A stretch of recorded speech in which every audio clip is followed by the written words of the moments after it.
Let's talk about grace. Grace was mentioned 160 times in the Bible. From Genesis to Revelation, we see grace playing an important role and a big role in the lives of believers. So what is grace? Grace is the free, unmerited favor of God. It's an evidence of salvation, and is also the bestowing of blessings upon God's children. So essentially, grace can also be called favor. It's usually unwarranted. Most times, it cannot be bought. Actually, all times, grace cannot be bought. In Genesis, Noah found grace, which saved him and his household from the flood. Joseph also found grace when he was at Potiphar's palace. Moses found grace in God's sight, and so many other men and women in the Bible.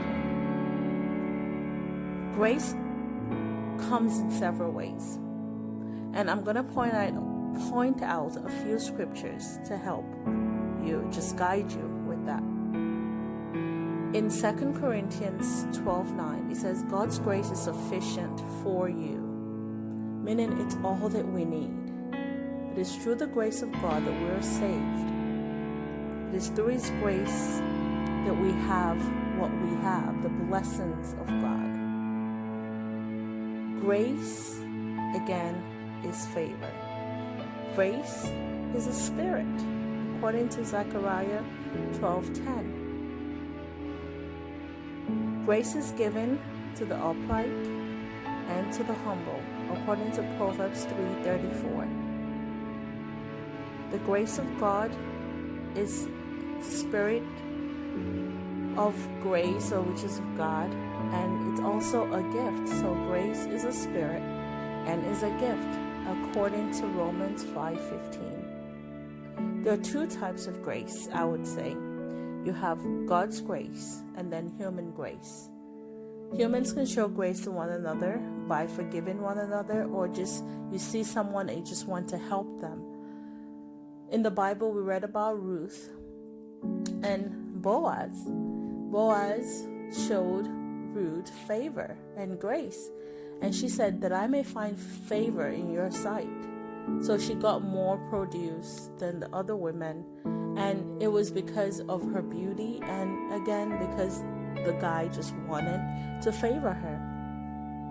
So you walk into a place and you may just get more favor at work, in school, or at certain places.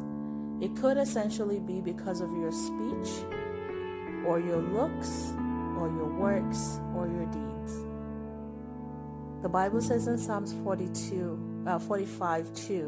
that your speech should be filled with grace, that it would bless those who hear it. And so your speech can have grace. It can be calm and favorable and just with so much blessings. You could have grace in looks. It's not just about beauty, because again, we know the beauty is in the eye of the beholder, but it's about how you carry yourself. Maybe you walk into a place and someone decides because of just your hair, they just want to help you, or your smile, or the way you greeted them, or the way you carried yourself.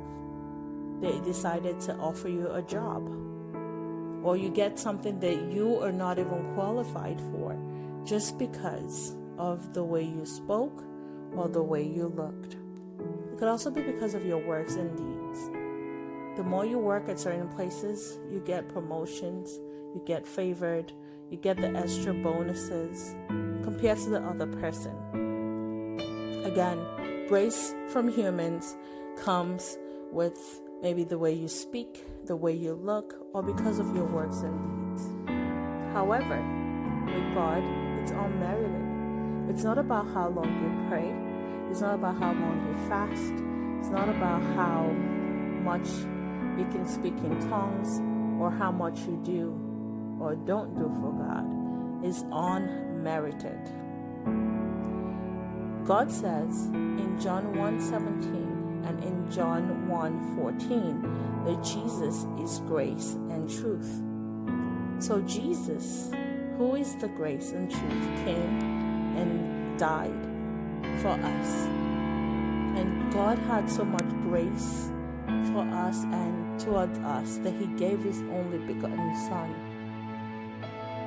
God can allow humans to favor you and show you grace. Just like I mentioned before, the story of Ruth and Boaz, Joseph and the king, Esther and the king. Esther gained favor in the sight of God, in the sight of the king, because not only was she beautiful, but she just was more calmly and homely, and she had favor even in what she was used in taking care of her compared to the other virgins. So we can gain favor from man and from God. God can give you grace with talents and just the gifts and the talents you have. That's an evidence also of God's grace. So I hope you learned something today, and I pray that the grace of God in Jesus constantly be with you, and that you always remember that you are saved by grace, and it's not by works, and it's not by what you do, and that all that you have and all that you've been given is through the grace of God. It's not based on anything. Human grace can be very limited, and it's sometimes unfair, but God's grace isn't. So the most important grace to seek after is that of God, because it's not based on anything else, but just because. So I hope you have a wonderful week. I hope you have a wonderful day. Next week, we'll discuss more about love and how love shows up in so many parts of the Bible.